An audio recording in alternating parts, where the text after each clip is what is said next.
Like David in the temple, I wanna bring you praise. Like David and his temple plans, your ways are not my ways. You don't need me to build a temple to know that you love me still.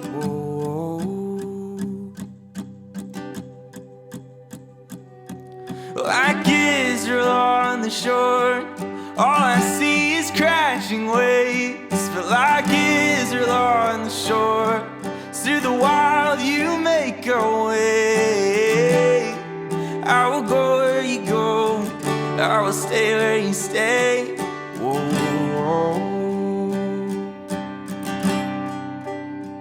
'Cause I don't wanna go if you're not going before me. I don't wanna go if you're not going before me. I don't wanna go if you're not going before me. I don't wanna go if you're not going before me.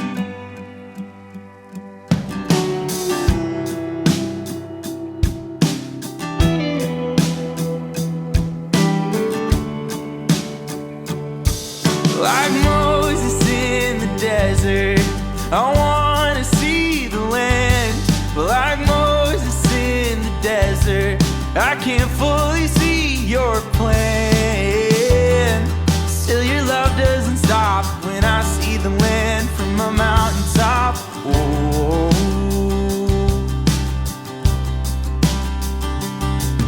Like Peter on the hill, I wanna make this my place.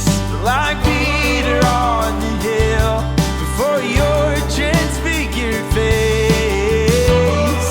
I will go where you go, I will stay where you stay. Whoa. Yeah, 'cause I don't wanna go if you're not going before me. I don't wanna go if you're not going before me. I don't wanna go if you're not going before me. I don't wanna go if you're not going before me.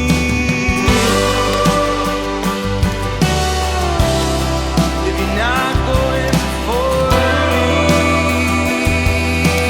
yeah. If you're not going before me, I won't go. I won't go.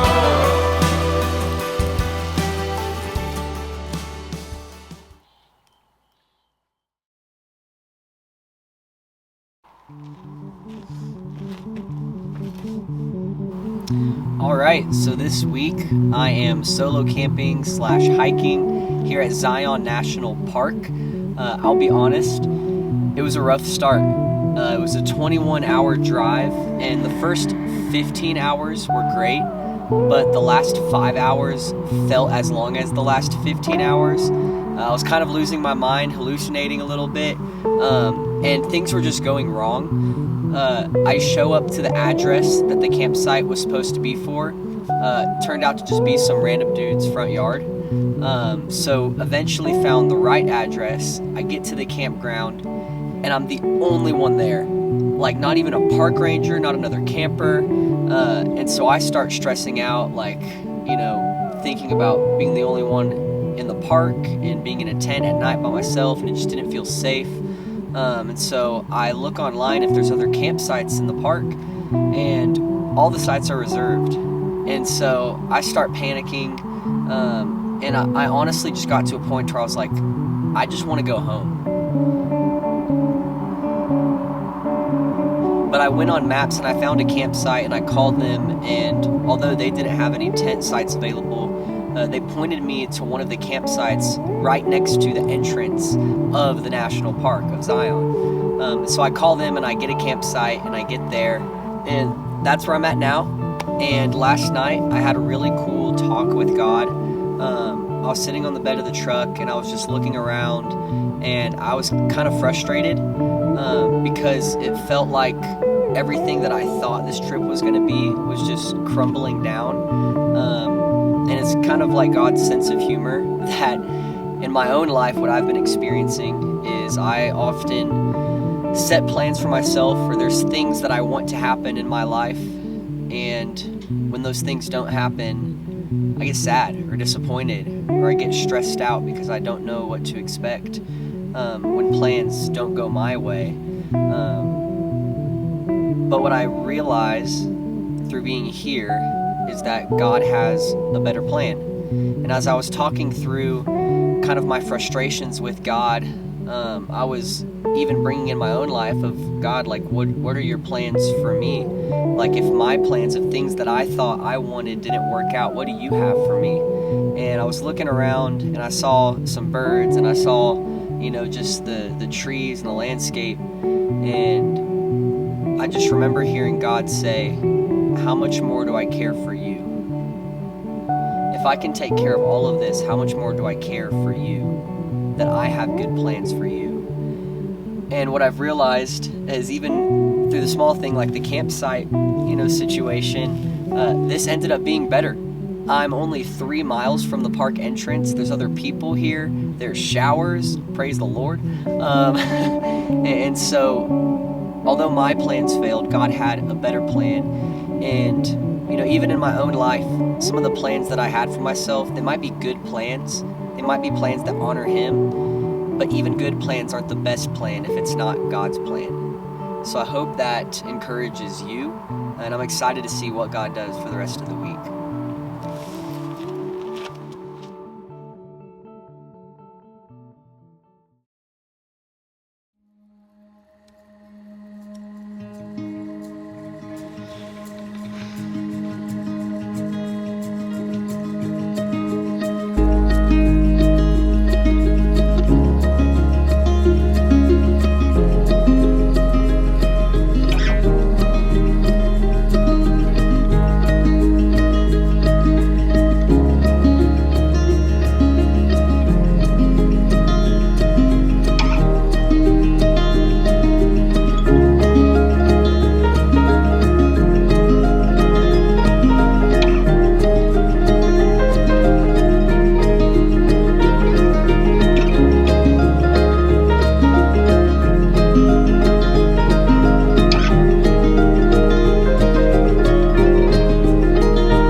All right, so it's been about a week since I've been home from Zion, and I've gotten time to kind of reflect on the trip as a whole and all that happened, and kind of explained earlier that the trip didn't exactly work out exactly the way that I thought it would.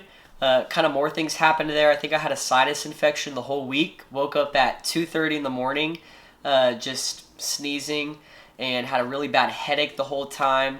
But that didn't stop me from still having a good week. I was able to do some awesome hikes that you saw in this video, and spend time with God, not necessarily in a relaxing sort of sense, but in a way that I got to trust and depend on God and really walk with Him. Even as I was doing my hikes, doing those with the Lord was really, really cool.